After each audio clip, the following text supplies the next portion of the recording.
하나님 말씀은 구약성경 창세기 22장 20절에서 24절까지입니다.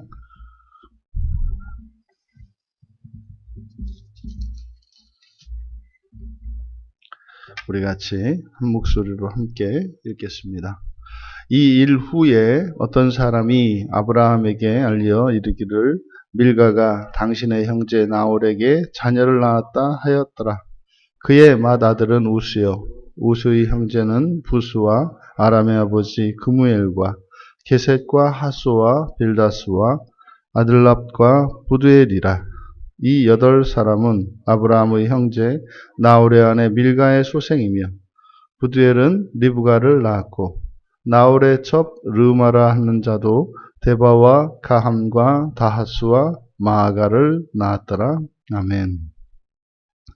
아브라함의 형제 나홀의 소식이라는 제목으로 말씀의 은혜를 나누고자 합니다. 이제 아브라함이 이제 두려움을 극복하고 이제 그 시험을 통해서 오히려 더 큰 복과 은혜를 받았습니다. 그리고 이제 부엘세바에 거주하고 있는, 그래서 이제 어쩌면 그의 신앙의 여정, 구원을 이루어가는 그 일을 이제 거의 마쳐 갑니다. 그때 그 일 후에 이제 어떤 사람이 아브라함에게 소식을 전해 주었습니다. 그 형제 나홀이 밀가, 아내 밀가로부터 이제 자식을 낳았다는 출산 소식이었습니다. 실제로 이 사건은 굉장히 놀라운 사건이죠. 그리고 여기에서 우리가 얻을 수 있는 이제 정보들이 여러 가지가 있는데, 지금 나홀은 갈대아에 살고 있지 않습니까? 창세기 11장 31절에 의하면 아브라함과 이제 하란이 길을 떠날 때 나홀은 고향 땅에 남아 있거든요. 그 갈대아 우르의 고향 땅에 남아 있습니다. 근데 지금 그곳에서 이 소식이 들려왔다. 이거는 이 고대의 시대에 굉장히 놀라운 사건이죠. 그러니까 이 사건을 기록한 것은 단순한 것이 아니라 이게 구속사적 의미를 갖기 때문에 이 사건을 기록하고 있다. 근데 여기서 우리가 알 수 있는 게, 이 시대에도 이 형제 관계라고 하는 것이 그냥 이게 가차에 있으면은 유지가 되고 멀면 떨어지고 하는 이런 정도가 아니라 굉장히 이 혈연 관계의 유대가 깊다는 것을 우리가 알 수 있는데, 실제로 지금 아브라함이 고향을 떠나온 지가 수십 년이 지났지 않습니까? 근데 거기에서 지금 서로 연락이 되고 있다는 거죠. 수십 년 전에 헤어졌습니다만 그 이후로도 그 시대에 어떤 식으로든지 연락이 되고 있었다는 거죠. 왜냐하면 지금 아브라함이 계속 이주하고 있기 때문에 그 나홀의 소식을 들을 수 있다고 하는 이것은 사실은 굉장히 어려운 일이고, 그러니까 이 혈연 관계라고 하는 것이 이제 오늘날 우리들이 이웃사촌이 멀리 있는 친척보다 이웃사촌이 더 낫다라고 하는 것처럼 생활의 편이나 이런 것을 초월하는 굉장히 끈끈하고 깊은 관계가 혈연 관계였구나라는 것을 우리가 알 수 있겠습니다. 그런데 여기에 이제 그 나홀에 대한 소식이 전해온 것, 이제 그의 자녀들에 대한 이야기거든요. 그러니까 아마 아브라함과 나홀 사이에는 연락을 계속 주고받았던 것으로 보이고, 그 가운데에서 이 나홀의 자녀들에 대하여 여기에 기록할 필요가 있었던 거죠. 이 족보라고 하는 것은 성경에서 굉장히 중요합니다. 지금 여기에 이 나홀의 족보가 또 이제 기록이 되고 있어요. 그런데 지금 여기에 소개된 나홀의 자녀들, 이들이 지금 12명이거든요. 그래서 이제 아내 밀가에게서 낳은 8명의 자식들, 그리고 또 르우마에게서 낳은 자식들 4명, 그래서 총 12명입니다. 12이라고 하는 숫자는 완전 숫자고, 이것은 하나님께서 이 세상을 창조하셨을 때, 그리고 마지막에 사람을 창조하셔서 사람으로 하여금 온 세상을 다스리게 하셨고, 그리고 사람에게 생육하고 번성하고 충만하고 정복하고 다스리라는 일반 은총의 축복을 주셨어요. 그러니까 여기에서도 그 아브라함의 동생인 그 나홀이 12명의 자식을 낳았다라고 하는 것은 하나님께서 생육하고 번성하라고 하셨던 그 말씀을 이루고 계신 것을 나타내는 거예요. 그러니까 멀리 떨어져 있는 고향 땅을 떠나지 않고 살고 있는 나홀에게도 하나님께서 복을 주신다는 것을 나타내죠. 그런데 지금 언약의 자손으로서, 그러니까 언약의 주체로서 아브라함과 이 아브라함과는 상관이 없는 것 같은 고향에 있는 나홀, 이것이 무관하지 않다라는 것을 또한 여기서 나타내려고 하는 겁니다. 여기에 보니까 여기에 쭉 소개된 그 나홀의 자녀들의 이름이 나옵니다. 그 중에 이제 눈에 띄는 것이 아람의 아들 그무엘. 그러니까 이 아람 족속이 성경에 보면 이제 이후로 이제 왕조 시대에 끊임없이 이스라엘을 공격하는, 그래서 이방인인 것처럼 등장하는 그 아람이 사실은 한 족속이라는 것을 알게 되는 거죠. 또 바로 여기에서 특별히 이제 우리가 눈에 띄는 것이 이제 바로 이삭의 아내가 되는 리브가와 관계되어 있죠. 그 리브가와 관계되어 있는 이 리브가는 바로 장차 이제 이삭의 아내가 될 사람이지 않습니까? 그러니까 지금 여기에 소개된 이 부두엘 23절이죠. 23절에 부두엘에 대해서 특별히 소개를 하고 있죠. 부두엘은 리브가를 낳았고, 그러니까 이 리브가는 이제 이삭의 아내가 될 사람입니다. 그러니까 지금 아브라함에게서는 이삭으로 이어지는 언약의 씨가 이렇게 준비되고 있고, 그리고 이제 나홀에게서 장차 이삭의 아내가 될 리브가가 준비되고 있는 거죠. 그래서 우리들이 성경에서 종종 이렇게 자꾸만 오징어 게임처럼 탈락시키려고 하는 이런 사고는 성경과 다르다는 것을 알게 돼요. 성경은 이렇게 죄로 인해서 갈라집니다. 갈라지면 하나님께서 어떤 방식으로든지 이것을 연결을 시킵니다. 네, 이게 성경은 어떻게 해서든지 이것을 언약 안에 구속 안으로 들어오게 하려 하고, 우리의 교회사에서 펼쳐지는 이 구원과 관련되어진 이 구원의 교리들은 계속 가른다는 거예요. 그래서 갈라서 마치 이스라엘 12지파, 이제 후대에 가면 이삭의 아들인 야곱으로부터 12아들이 태어나고 그 12아들로 해서 이스라엘의 12지파가 이제 결정이 되지 않습니까? 그 가운데 레위 지파는 구별되거든요. 그 가운데 레위 지파는 하나님께 속한 자들이에요. 그러면 오늘날 이런 구원론의 사고를 보면은요, 레위 지파만 하나님께 속했고 나머지는 하나님께 속하지 않았어요. 그럼 레위 지파만 살아남습니다. 그럼 또 레위 지파 중에서도 아론의 자손들만 제사장에 대해서 성막 안에 들어갈 수 있습니다. 그러니까 성막 안에 들어간 하나님의 임재 속으로 들어가는, 그럼 또 아론의 자손들 중에서도 모두 다 지성소에 들어가는 것은 아닙니다. 그래서 아론의 장자들에게 대제사장이 이어집니다. 그러면 대제사장만 구원을 받습니까? 그런 사고를 오늘날 가지고 있다 이 말이에요. 12지파 가운데 레위지파, 레위지파 가운데 아론의 자손 가운데 큰아들만. 이게 아니라니까요.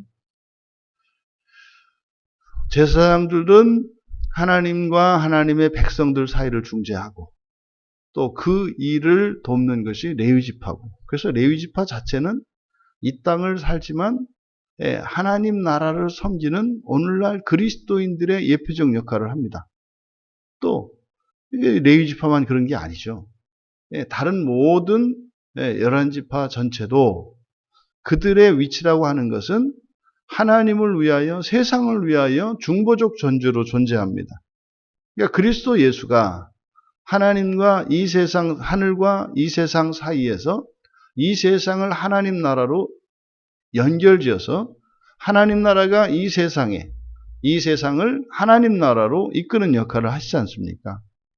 그래서 여기에 지금 아브라함의 형제 나홀의 소식을 듣고 그의 자녀들의 이름을 기록함으로써 언약은 하나님과 아브라함이 맺었는데, 어쨌든 나홀은 아브라함의 형제입니다.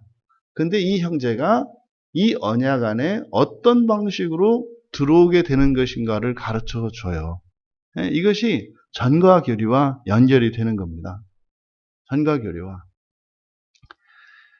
이 언약의 계보를 이어가던 아브라함에게 갑자기 들려온 나홀에 대한 소식, 이것의 의미는 바로 아브라함 자손, 언약을 직접 하나님과 맺은 아브라함 자손의 계보를 이어가는데 그의 형제도 함께 한다는 사실을 밝히고 있습니다.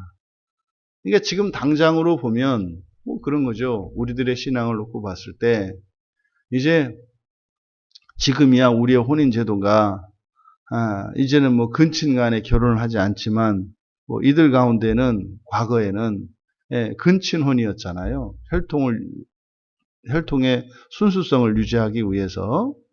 그래서 그 근친혼이라고 하는 그 사회 풍습과 제도를 통해서 이 언약이 확장되어 가고 보존되어 갑니다. 오늘날은 어떤 방식으로요? 오늘날도 마찬가지로 이 혼인관계를 통해서 민족과 민족이 하나로 되고 말이죠. 지금은 예전에 비해서 국제결혼이나 이런 것들이 뭐 자연스럽고 일반화 되었지 않습니까? 이게 뭐 특별한 일이 아니죠, 요즘에는. 그래서 뭐 오죽하면 다문화 가정이라고 하는 이름도 만들어지고, 그런 가정들을 정책적으로 돕기 위해서, 정부에서도 여러 가지 노력을 하고, 뭐 그 일을 위해서 봉사하고 섬기는 일들이 많지 않습니까? 그러니까 이 혼인제도를 통해서 이제는 뭐 민족과 민족과에도 연결되어지는, 그러면요, 여러분이 예수 그리스도를 믿었어요. 그랬는데 여러분의 자녀들이나 후손 가운데 훗날 누군가가 외국에 있는 누군가와 이렇게 뭐 국제 결혼을 했습니다. 그렇게 함으로써 실제로 신앙이, 그리스도의 의가 그쪽으로 이제 전가되는 기회가 마련이 되죠. 그러니까 이런 방식으로, 그래서 이 혼인 관계라고 하는 것은 단순한 남녀의 결합이 아니라 이것은 하나님이 구원하시고 세상을 통치하시는 중요한 제도다라는 것을 다시 한번 깨닫게 됩니다. 그래서 이 혼인제도의 약화라고 하는 것은 하나님의 구원의 섭리에 전적으로 방해가 되는 일입니다.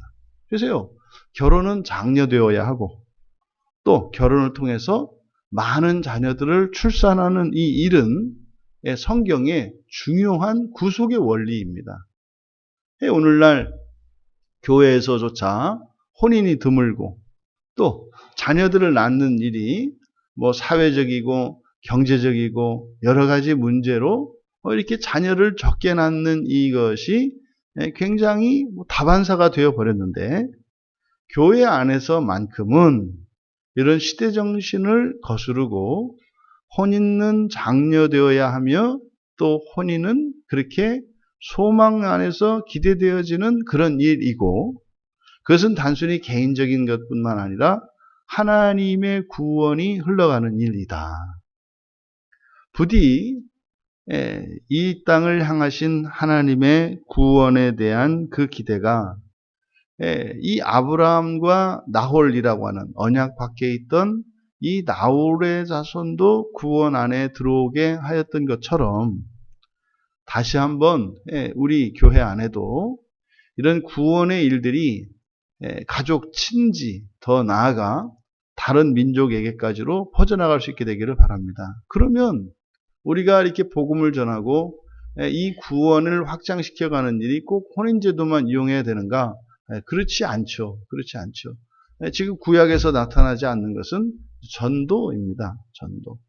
신약에서는요, 우리가 복음을 받아들이고 교회에 나와서 세례를 받을 때 우리는 몸에 접붙여지죠.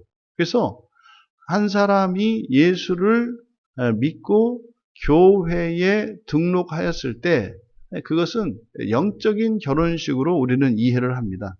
그래서 이런 육체적인 혼인관계를 통해서 하나님의 구원이 확장될 뿐만 아니라 영적인 혼인식이죠. 그래서 전도는 뭐 중매라고 할 수 있지 않겠습니까? 그래서 영적인 결혼식인 전도를 통해서 또 사람들에게 복음이 전파되어지는 거죠. 그래서 지금 뭐 해외에 나가 있는 이 수많은 선교사들이 왜 나가 있습니까? 바로 복음을 통해서 다른 민족들을 교회에 접붙이기 위한 거죠. 그렇게 함으로써 하나님의 구원이 펼쳐지는 겁니다. 근데 보세요. 안으로는 이 교회 안에서는 막 분리가 일어나고 바깥으로는 또 이 선교사들에 의해서 이런 이교도들이나 이런 우상 숭배자들이 교회 안에 들어오고 전혀 다른 개념이잖아요. 그래서 그렇게 해서 막 교회가 이제 확장되어 가는데 그 안에서 교회가 생기면 다시 분열이 일어나는, 이거 뭔가가 잘못되어 있는 거죠. 그러니까 그럴 바에는 뭐 선교를 하지 말아야죠. 이게 아니지 않습니까? 그래서 지금 뭔가 우리들이 크게 잘못 생각하고 있는 것이 있다. 그래서 교회는 옳고 그름으로 이런 시비의 법으로 법을 적용하는 것이 아니다. 교회는 은혜의 법을 적용하는 곳이다. 그래서 절대적인 기준은 있죠. 절대적인 기준으로서의 하나님의 법이 있죠. 근데 그것은 1차적으로 자기 자신에게 적용하는 것이고, 또 하나 그것은 우리의 목표로 제시하는 거죠. 하지만 그 목표에 이르기 위해서 우리 모두는 은혜의 법으로 나를 하나님이 믿으시는 것처럼 사랑하는 지체들도 하나님이 믿으시고 나를 온전케 하시는 것처럼 교회 안에 속한 모든 이들을 주께서 온전케 하실 것을 믿으며 사랑하고 믿어주고 기다려줌으로 함께 그리스도의 몸을 이루어가며 성숙해 가는 거죠. 그래서 이 나홀의 소식을 통해서 우리들이 다시 한번 도전받을 것이 이 혼인제도에 대해서, 그리고 영적인 혼인이라고 할 수 있는 이 전도에 대해서 성경에서 우리에게 명하고 있다. 그리고 하나님이 기뻐하시는 것임을 우리에게 가르쳐 주신다. 여러분 한 분을 통해서 여러분의 가족과 친지들에게까지 그 복음이 전파되기를 바랍니다. 또한 이러한 혼인 관계를 통해서 많은 자녀들이 태어나서 그들을 통하여 주의 나라의 복음이, 또 주의 군사들이 잘 준비될 수 있기를 주님의 이름으로 축원합니다. 존귀하신 하나님, 아브라함의 형제인 나홀의 이 소식이 전해지고 장차 하나님께서 택하신 그 이삭의 아내가 또 다른 쪽에서 준비가 되어져서 결국에는 언약 밖에 있던 이들이 언약 안에 들어오게 된다고 하는 이 예고를 저희들이 함께 나누었습니다. 지금 이 시대에도 아직 예수 그리스도를 알지 못하고 우상을 섬기며 이 세상을 살아가고 있는 수많은 사람들을 향한 하나님의 구원의 계획이 있음을 믿습니다. 또한 저희들을 구원하신 그 하나님의 선하심과 은혜가 또한 그들을 향하여 있음을 다시 한번 깨닫게 됩니다. 먼저 구원받은 자들로 아직 하나님의 구원 안에 들지 못한 이들을 위하여 기도하며 주의 복음을 전파하게 하여 주셔서 저들에게도 주의 생명이 흘러넘치게 하셔서 주께서 오시는 그날에 다 함께 그 나라의 영광에 참여하게 하옵소서. 감사하며 예수님의 이름으로 기도하옵나이다.